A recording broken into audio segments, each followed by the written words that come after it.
हम कई बार सुनते हैं कि मैं म्यूचुअल फंड में इन्वेस्ट करता हूँ किसी से भी। तो एग्जैक्टली वो कहना क्या चाहता है? म्यूचुअल फंड एक टर्मिनोलॉजी है, लेकिन उसके अंदर पूरा समंदर है। तो किस टाइप के फंड में वो इन्वेस्ट कर रहा है? बैलेंस एडवांटेज में, इक्विटी में, थीमेटिक फंड में, सेक्टोरल फंड में, क्या चीज़ें हैं ये? आइए जानते हैं इस वीडियो में। Welcome to this channel.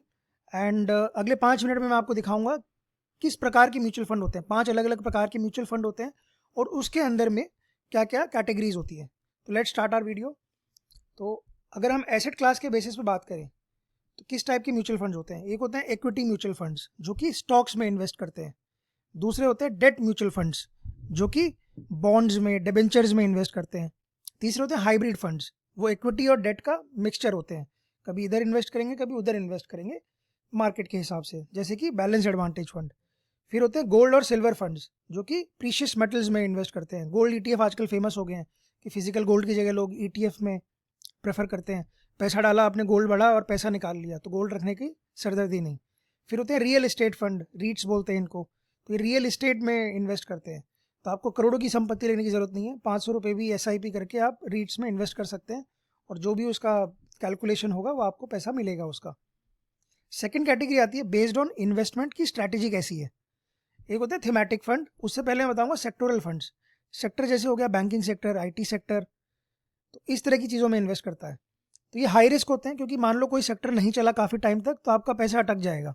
तो कभी भी सारा पैसा एक ही फंड में, सेक्टरल फंड में नहीं डालना है। जैसे आईटी सेक्टर काफ़ी टाइम से नहीं चल रहा है, अगर आप उसमें इन्वेस्टेड हो तो आप पूरी की पूरी मार्केट की जो भी तेज़ी है वो सब मिस कर गए होंगे अब तक। दूसरे आते हैं थीमेटिक फंड में। थीमेटिक फंड हो गए ईवी का सेक्टर हो गया, डिजिटल इंडिया का सेक्टर हो गया, इंफ्रास्ट्रक्चर थीम हो गई, पावर की थीम हो गई। तो ये थीमेटिक फंड मल्टीपल सेक्टर्स में एक साथ इन्वेस्ट करते हैं। अगर ईवी सेक्टर की बात करें तो सिर्फ कार में इन्वेस्टमेंट है, टाटा मोटर्स में इन्वेस्टमेंट है ऐसा नहीं है। जो कंपनियां स्पेयर पार्ट्स बना रही हैं, जो कंपनियां टायर्स बना रही हैं इनके लिए जो ईवी सेक्टर में काम आते हैं, जो कंपनियां बैटरी बना रही हैं ईवी सेक्टर्स के लिए, उनमें इन्वेस्टमेंट होंगे। तो इस तरीके से होता है। फिर होते हैं स्ट्रैटेजिक अलोकेशन फंड्स। तो ये स्ट्रैटेजी के हिसाब से अपनी अलोकेशन चेंज करते रहते हैं, कभी इक्विटी में, कभी डेट में, कभी गोल्ड में, इस तरीके से। तो इसका एग्जाम्पल होता है डायनामिक एसेट अलोकेशन फंड्स। फिर होते हैं वैल्यू फंड्स जिनकी, जैसे एक आपने नाम सुना होगा वॉरेन बफेट। वॉरेन बफेट जो हैं वो वैल्यू इन्वेस्टर हैं, मतलब कहीं उनको वैल्यू दिखती है तो ही वो फंड में इन्वेस्ट करते हैं, अदरवाइज वो नहीं करते हैं। तो जो अंडर वैल्यूड फंड्स हैं, जो चल नहीं रहे हैं मार्केट में, पिटे हुए हैं लेकिन उनकी पोटेंशियल है आगे चलने का, तो उनको वैल्यू फंड्स कहते हैं। तो ऐसे में इन्वेस्टर वैल्यू फंड में पैसा डालते हैं। फिर होते हैं ग्रोथ फंड्स जहाँ पे हाई पोटेंशियल है आगे आने का। जैसे पीछे था सोलर में बहुत ग्रोथ थी तो हर कोई सोलर में पैसा डाल रहा था और ग्रो भी हो रहा था, कैसी कैसी कंपनियां ग्रो कर गई। फिर होता है मोमेंटम और क्वांट फंड्स जो कि अपने कुछ स्ट्रैटेजी होती हैं, क्वांटिटेटिव मॉडल्स होते हैं, उसके बेसिस पे उड़ते हुए फंड्स में पैसा इन्वेस्ट किया जाता है। क्वांट एक म्यूचुअल फंड है जो काफ़ी अच्छे रिटर्न्स देता है, थोड़ा सा एग्रेसिव है। फिर आता है मार्केट कैपिटलाइजेशन के बेसिस पे।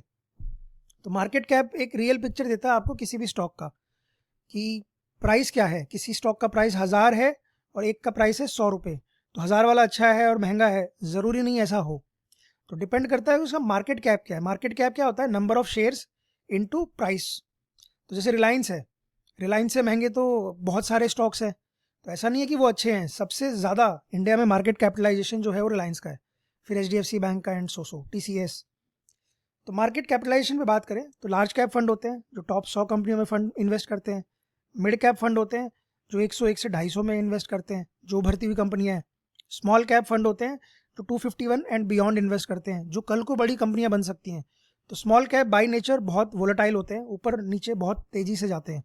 लेकिन उसमें अगर कोई हाई रिस्क इंडिविजुअल है, कोई 20s में है, 30s में है, 60 की उम्र तक वो इन्वेस्ट करना चाहता है, तो उसको बोल सकते हैं कि मिड कैप और स्मॉल कैप में पैसा वो डाल सकता है, लॉन्ग टर्म होराइजन है तो उसका। फिर होता है मल्टी कैप फंड जो कि मिक्सचर है इनका, उनमें डालता है। और फिर आता है एक flexi cap fund. Flexi cap की खासियत ये होती है कि होते तो ये मल्टी कैप ही है, लेकिन इसमें कोई मिनिमम अलोकेशन का क्राइटेरिया नहीं होता कि आप कितना भी डाल सकते हो अपने हिसाब से। पराग पारिक फ्लेक्सी कैप एक फंड है जो बहुत फेमस है इसकी कैटेगरी में, बहुत अच्छे रिटर्न उसने दिए हैं। फिर आता है रिस्क और रिटर्न के अप्रोच के बेसिस पर क्लासिफिकेशन। एग्रेसिव हाइब्रिड फंड जो कि थोड़ा सा इक्विटी में ज़्यादा इन्वेस्ट करते हैं, तो ये हाइब्रिड। कंजर्वेटिव हाइब्रिड फंड ये भी हाइब्रिड है, लेकिन ये डेट का एक्सपोजर ज़्यादा रखते हैं, ये ज़्यादा उतार चढ़ाव नहीं चाहते कि उसके इन्वेस्टर को झेलना पड़े। जब आप कंपेयर करते हैं मार्केट में कि बैलेंस एडवांटेज फंड एसबीआई का भी है, एचडीएफसी का भी है, आईसीआईसीआई का भी है, बाकी लोगों का भी है, और आप देखोगे इस फंड के रिटर्न अलग हैं, उसके अलग हैं, क्योंकि उनकी सोच अलग है, उनका जो इन्वेस्टर है, उनका जो फंड मैनेजर है वो अलग सोच से इन्वेस्ट कर रहा है। फिर आते हैं गोल और टाइम होराइजन के बेसिस पे, जैसे कि ELSS, equity link saving scheme. अगर आप सेक्शन 80C में इनकम टैक्स में रिबेट चाहते हैं, 3 साल का लॉक इन होता है इसमें। चिल्ड्रन एजुकेशन फंड या रिटायरमेंट फंड, तो ये थीम होती है, जैसे कि अगर आपका बच्चा जब 18 साल का होगा तो ही इससे आप पैसा निकाल सकते हो, या मिनिमम 5 साल आपको इन्वेस्ट करना पड़ेगा, उससे पहले आप निकाल नहीं सकते। तो आप टाइम दे देते हो ज़्यादा, तो आपका ग्रोथ होने के पोटेंशियल भी ज़्यादा हो जाता है। और फिर आते हैं target maturity fund, debt fund जो मैच्योर होंगे एक टाइम के बाद, फिर आपको मिल जाएंगे। तो जो फिक्स डिपॉजिट में इन्वेस्ट करना चाहते हैं लेकिन उनको थोड़ा बहुत FD के रेट से ज़्यादा रेट चाहिए होता है, तो ऐसे फंड्स में वो इन्वेस्ट कर सकते हैं। तो ये है म्यूचुअल फंड। जब आप बोलते हो कि मैं म्यूचुअल फंड में इन्वेस्ट करता हूँ, किस में आप इन्वेस्ट करते हैं वो बताना ज़रूरी है। इसके अलावा अगर आप कुछ जानना चाहते हैं, कुछ अच्छा लगे आपको, तो मेरे को कमेंट सेक्शन में ज़रूर बताइए। अगर आप चाहते हैं कि किस तरह का म्यूचुअल फंड में इन्वेस्ट करना आपके लिए सही है, तो आप कमेंट में पूछ सकते हैं, मैं थोड़ी सी एनालिसिस करके आपको बताऊंगा, या I can schedule a call with you और देख सकते हैं उसमें हम क्या आगे बढ़े। तो that's it from this video. I hope you like it.